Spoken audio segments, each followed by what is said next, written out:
100% plus एओएम growth वाली company में क्या इन्वेस्ट करना सेफ ऑप्शन होता है? क्योंकि लैंडिंग इंडस्ट्री का एक स्टेटमेंट है कि आप जितना हाई पेस वाला एओएम ग्रोथ वाली कंपनी में इन्वेस्ट करोगे, आगे जाते हुए उतना पेस से उसका एसेट क्वालिटी खराब होगा। तो इसका एक मीथ है। तो मैं आज एमएसएमई इंडस्ट्री का ट्रू हाई ग्रोथ मतलब 100% प्लस ग्रोथ गाइडेंस इन FY 27 वाला कंपनी को लेके मैं बात करने जा रहा हूँ। एंड दोनों का एक कंपटीशन मैं करूँगा एंड एमएसएमई इंडस्ट्री का एक बीफ ओवरव्यू मैं पहले दे दूँ। आप सबको पता है कि कैलेंडर ईयर मतलब 2024-25 में एमएफआई इंडस्ट्री में थोड़ा इफेक्ट होता है, जिसके रिगार्डिंग पूरे मार्केट को एक स्लो डाउन आ गया था एंड सभी कंपनी एसेट क्वालिटी इंप्रूव करने एंड पैसा रिकवरी करने के लिए चला गया था। बट अभी FY 27 एंड कैलेंडर ईयर पकड़ लिए 2026 में सभी कंपनी फिर से अपना ग्रोथ फेज में आ गया। फिर से सबका एसेट क्वालिटी वगैरह इंप्रूव कर लिया। अभी फिर से सभी ने अपना एडवांस जो लोन बुक का ग्रोथ रेट फिर से सभी ने एक्सपेंड करना और मतलब स्टार्ट कर दिया। तो ओवरऑल इंडस्ट्री में एक आप फाइनेंशियल बैंकिंग इंडस्ट्री देख लो, कोई भी एनबीएफसी इंडस्ट्री देख लो, सभी कंपनी ग्रोथ कर रहा है एंड ग्रोथ में फोकस कर रहा है। जब लेंडिंग इंडस्ट्री ग्रोथ करता है उस टाइम में आपको पता चल जाना चाहिए कि मार्केट में क्रेडिट डिमांड इसीलिए है कि आदमी को मतलब आगे जाते हुए डिमांड दिखाई दे रहा है और डिमांड है मतलब इकोनॉमी रिवाइज होगा। जो स्लो डाउन अभी इकोनॉमी में लास्ट 2-3 साल मतलब 2024 का एंडिंग से अभी तक जो चल रहा है वो फिर से एक ग्रोथ फेज में एंटर कर रहा है। ये एक सिंपल सा सिग्नल है। एंड मैं पर्टिकुलर एमएसएमई इंडस्ट्री का बात बोलूँ, जैसे एमएफआई इंडस्ट्री का स्लो डाउन हुआ था उसी regarding MSME that's mean micro small medium enterprise जो इंटरफेस मतलब एक ऑर्गेनाइजेशन को लोन देने वाली एक लेंडिंग एजेंसी की मैं बात करूँ, जैसे शॉपकीपर हो गया, थोड़ा मीडियम टाइप का कोई मतलब इंडिविजुअल भी हो सकता है, इंटरप्राइज वगैरह कोई मैन्युफैक्चरिंग हब वगैरह हो सकता है। तो दो प्लेयर का जो मैं बात करने जा रहा हूँ, दोनों प्लेयर का एवं ग्रोथ गाइडेंस इन FY 27 में 100% प्लस ग्रोथ गाइडेंस दिया है। एंड दोनों कंपनी का जो एसेट क्वालिटी है वो भी मतलब 1.5 NPA का नीचे है। GNPA की मैं बात करूँ तो मोटा मोटी हाँ दोनों का एक क्रेडिट ग्रोथ मतलब वो भी इम्प्रूव हुआ है। बट जो GNPA नंबर वगैरह है, एनपीए नंबर थोड़ा इंक्रीज हुआ है year on year quarter on quarter, क्योंकि ज़्यादा पेस से कंपनी ग्रोथ कर रहा है। ये भी सही है। तो मैं और एक ओवरऑल इंडस्ट्री का अपडेट देना चाहता हूँ कि कॉस्ट ऑफ फंड के रिगार्डिंग, क्योंकि आप सबको पता है कि अभी सभी कंपनी का एक्सपेक्टेशन है कि कॉस्ट ऑफ फंड और भी डाउन जाएगा। बट वो एक्सपेक्टेशन पूरा ख़त्म होने वाला है, क्योंकि आज के दिन जैसे नेक्स्ट मंथ में अगस्त में आरबीआई का मीटिंग वगैरह है, तो एक डिस्कस मतलब निकल के आ रहा है कि और चांसेस नहीं है इंटरेस्ट रेट नीचे जाने का। तो चांसेस क्या बचते हैं, इंटरेस्ट रेट जो रेपो रेट होता है वो मेंटेन रहे और इंक्रीज हो, क्योंकि इन्फ्लेशन वगैरह बहुत ज़्यादा बढ़ गया आप सबको पता है वायर के वजह से। तो कॉस्ट ऑफ फंड में जो भी कंपनी एक्सपेक्ट कर रहा था कि बेनिफिट मिलेगा, सभी कंपनी एक्सपेक्ट कर रहा था वो नहीं मिलेगा इंडस्ट्री को। फिर से इंडस्ट्री बैक टू इन्फ्लेशन वाला रेट। और जब ये पेस मतलब इंक्रीज होता है, इन्फ्लेशन भी बढ़ता है, उस टाइम में भी इकोनॉमी रिकवरी करते हैं। मुझे लिंक मालूम नहीं है बट इकोनॉमी ऐसे ही काम करता है, मैं भी देखा हूँ कि जब नीचे आता रहेगा इंटरेस्ट रेट उस टाइम में इकोनॉमी में ग्रोथ नहीं होगा। बट जब इंक्रीज हो मतलब इंटरेस्ट रेट और रेपो रेट इंक्रीज हो उस टाइम में इकोनॉमी में ग्रोथ आ जाता है। मुझे लिंक सही मैं बोल रहा हूँ समझ में नहीं आता है बट चलता है। तो दो कंपनी में मैं डायरेक्ट आ जाता हूँ, बहुत टाइम ले लिया। पर्पल फाइनेंस एक तगड़ा एवीएम ग्रोथ वाली कंपनी है। FY 26 में कंपनी बहुत तगड़ा ग्रोथ किया, 140% एवीएम ग्रोथ किया। कंपनी का FY 27 में टारगेट है 100% प्लस ग्रोथ करने का। एवीएम जो FY 26 के एंड में था 249, कंपनी का गाइडेड था कि 250 करोड़ करेंगे, तो 1 करोड़ शॉर्टफॉल हुआ, उसमें कोई इशू नहीं है।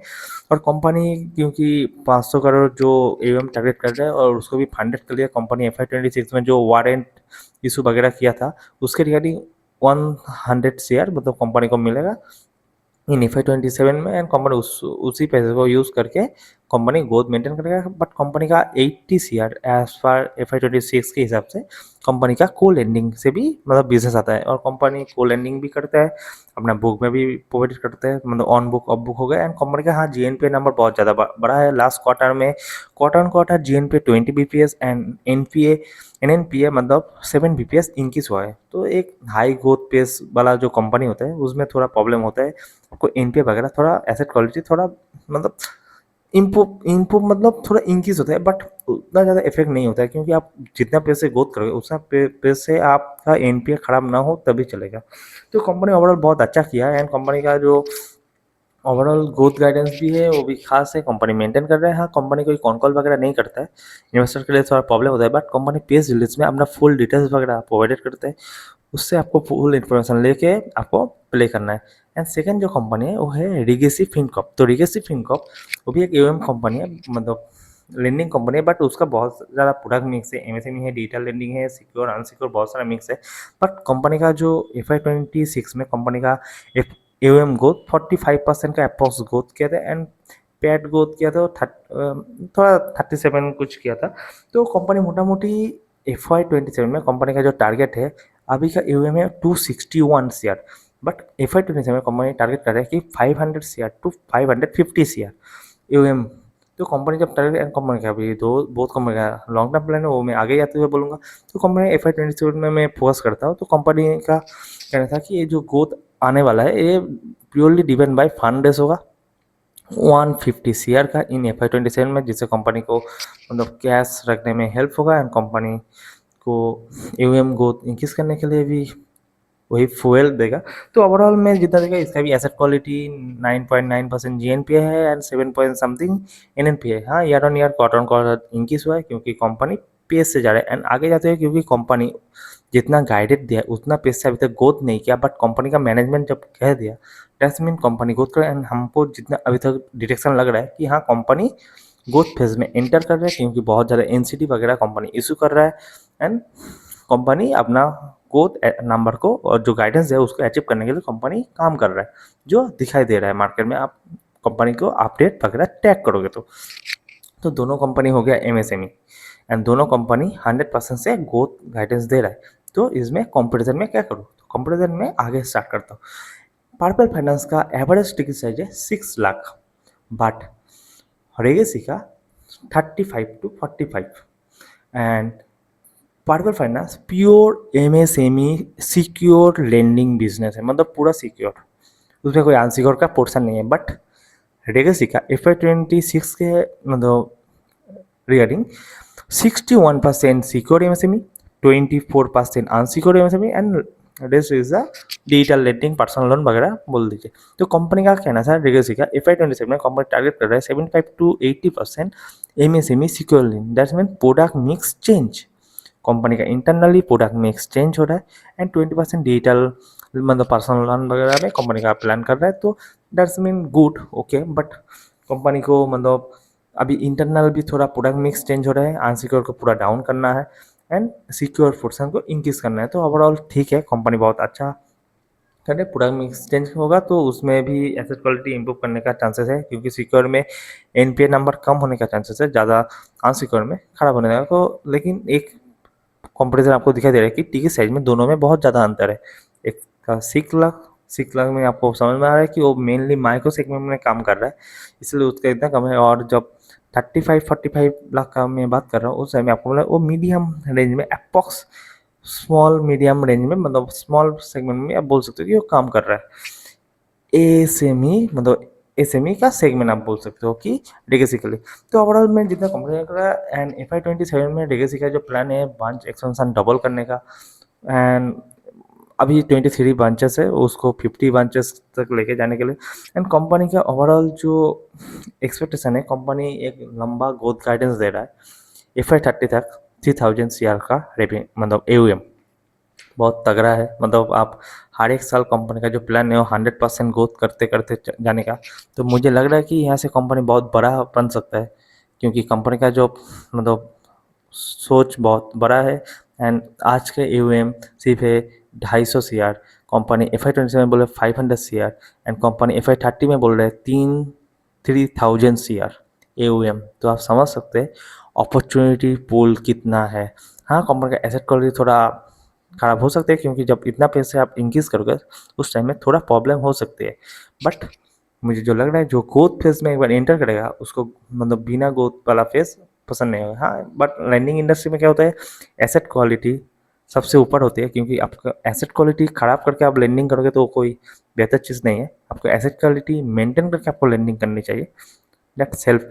एंड मैं पर्पल की भी बात करूँ तो पर्पल का भी मैनेजमेंट का एक लॉन्ग टर्म थ्योरी है कि मुझे एक स्मॉल फाइनेंस बैंक बनाना है, मतलब आपसे ज़्यादा कोई उसको 20% 30% के एवं ग्रोथ नहीं करने हैं। दोनों कंपनी एक लॉन्ग टर्म, क्योंकि फाइनेंशियल लेंडिंग इंडस्ट्री में कोई भी कंपनी को उसको अपना जो एवं बिजनेस उसको नहीं तो आगे जाते हुए डाइवर्सिफाई करना होता है, नहीं तो एक बड़ा बैंक, स्मॉल फाइनेंस बैंक, बड़ा एनबीएफसी कुछ बनाने का एक मतलब थॉट लेके और लेंडिंग करना स्टार्ट करते हैं। तो ओवरऑल मैं बात बोलूँ मतलब प्रोडक्ट में भी आपको डिफरेंस पता चल गया। यील्ड वगैरह हर चीज़ सेम है, 18 to 24%, क्योंकि एमएसएमई इंडस्ट्री का एक नॉर्मल सा पैटर्न है। बाकी मोटा मोटी भी हर चीज़ सेम है। हाँ, पर्पल थोड़ा मतलब महाराष्ट्र से 40% आता है, रेगेसी का भी ऑल ओवर इंडिया से आता है बिजनेस। तो मतलब मोटा मोटी अभी भी बहुत छोटा पेस है। आप उसका प्रोडक्ट मतलब जियोग्राफी मिक्स वगैरह देखने मत दो, क्योंकि अभी दोनों का ही 50 बंचेस ही नहीं हुआ तो मैं क्या जियोग्राफी मिक्स दूंगा। अभी पूरे बिजनेस को आप कॉन्सेंट्रेटेड मोड में देखो कि बिजनेस फुल कॉन्सेंट्रेटेड एरिया पे ही है। आगे जाते हुए शायद डाइवर्सिफाई हो सके, उससे कंपनी को मतलब डाइवर्सिफाई होने से कंपनी की एसेट क्वालिटी वगैरह और कॉन्सेंट्रेट रिस्क भी रिड्यूस होगा। बट अभी मुझे वो नियर टर्म में मतलब मैं विजिबिलिटी नहीं देख पा रहा हूँ। वो नेक्स्ट 2-3 साल से हो सकता है। बट अभी कंपनी बहुत तगड़ा पेस से ग्रोथ करने की बात कर रहे हैं। एसेट क्वालिटी थोड़ा ख़राब हो सकती है, but overall business is right direction, ये तो आप बोल सकते हो। क्योंकि दोनों कंपनी के सुनने के बाद कंपैरिजन में आप देख लेना, एक में बड़ा जो मुझे लगा कंपैरिजन, पर्पल फाइनेंस कोई कॉन कॉल वगैरह कुछ नहीं करता है, बट रेगेसी कॉन कॉल करता है।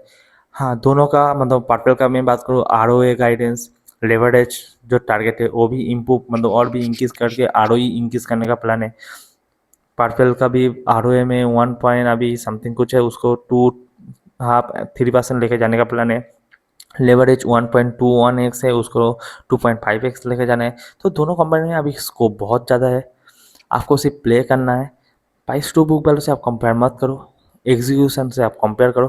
क्योंकि पार्पल का अब देखना कि प्राइस टू बुक ज़्यादा है इसीलिए क्योंकि पार्पल ने डिलीवरी दिया है इन FY26 एंड कंपनी का सेम प्लान है FY27 में भी हम सेम करें। बट रीजेंसी का वो FY26 में उतना डिलीवरी नहीं दे पाया, लेकिन वो कमेंट ही किया, उससे भी उसका काम बन जाएगा। और कंपनी का जो डायरेक्शन हम देख पा रहे हैं कि सही, क्योंकि दोनों कंपनी का जो रिजल्ट 20 और नेक्स्ट वीक मतलब कल से आपको मिल जाएगा। तो दोनों को लेकर मैं और एक वीडियो बनाऊंगा, क्योंकि दोनों में मुझे ज़्यादा स्कोप दिखाई दे रहा है कि आगे जाते हुए दोनों कंपनी बहुत बड़ा बन सकते हैं। तो आज की वीडियो में इतना तक रखते हैं। फिर से मैं दोनों कंपनी को लेके 2-4 दिन बाद फिर से और एक वीडियो बनाऊंगा और दोनों कंपनी को अच्छे से कवर करूंगा। तो आज की वीडियो में इतना तक, नेक्स्ट वीडियो कोई दूसरा कोई कंपनी लेके बात करेंगे। तो जय हिंद।